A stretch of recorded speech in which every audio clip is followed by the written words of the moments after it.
Hello, here I am. This is book 2 for June, and June is going through. We're going through June really quickly. And specifically, what I'm reading from We Were 8 Years in Power is the essay on reparations. I think, looking at it, if Black Americans don't get reparations, we're going to disappear from the human family. That's just it.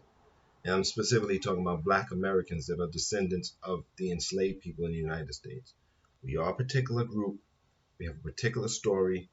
We have a particular form of suffering and a particular form of fighting and abolition.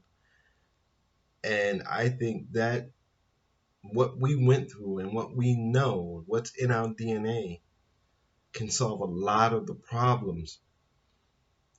And actually, some of the stuff that we've been wanting, Black conscious people, what we've been talking about for 20, 30 years, is the answer to some of these problems that we're seeing in the United States, and they're simple answers. So I think reparations is important. People are talking about it.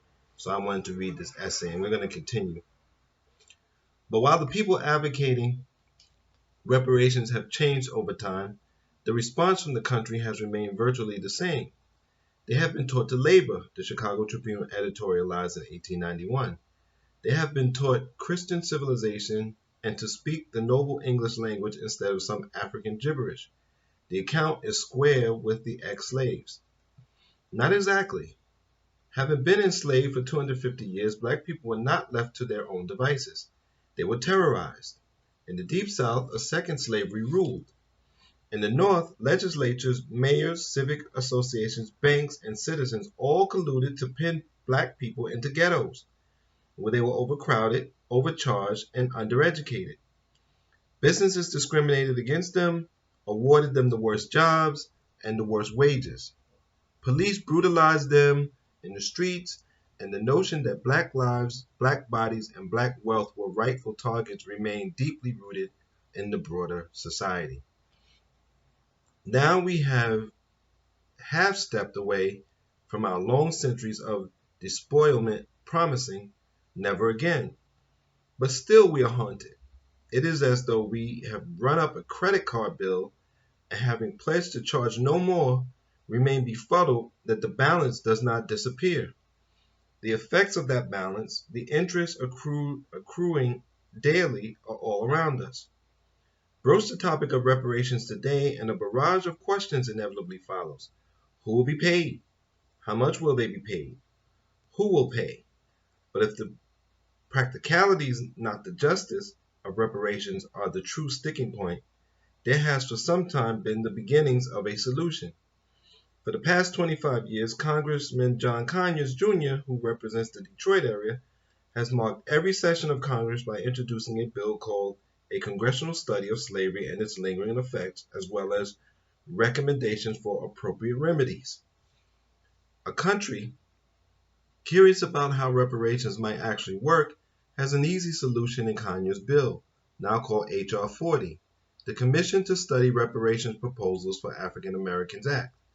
We would support this bill, submit the question to study, then assess the possible solutions, but we are not interested. The study's been done, the numbers are done. It's a $14 trillion bill, 235,000 each person, I believe. I think Fox News reported it, but ADOS.com, I believe, has that. And it's an economist from MIT, I believe, did the work. So you can find the amount.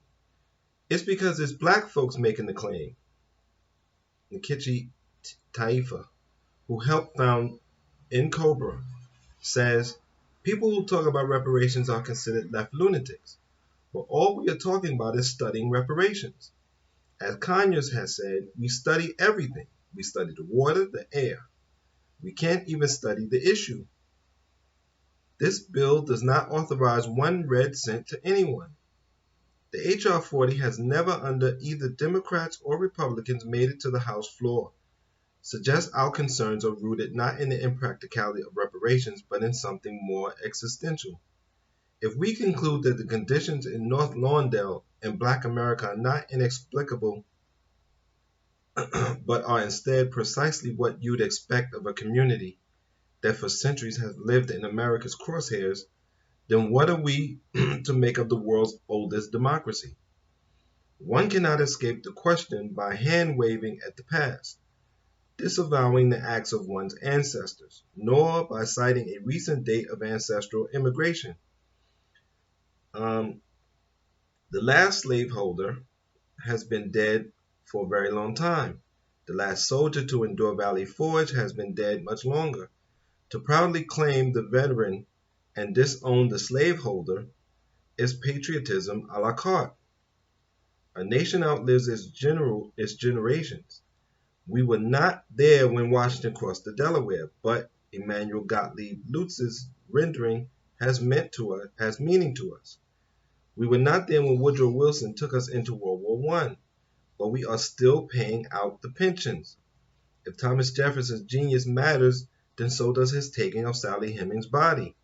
If George Washington crossing the Delaware matters, so must his ruthless pursuit of the renegade Oney Judge. We'll stop there. And it is a great essay. See if you can find it.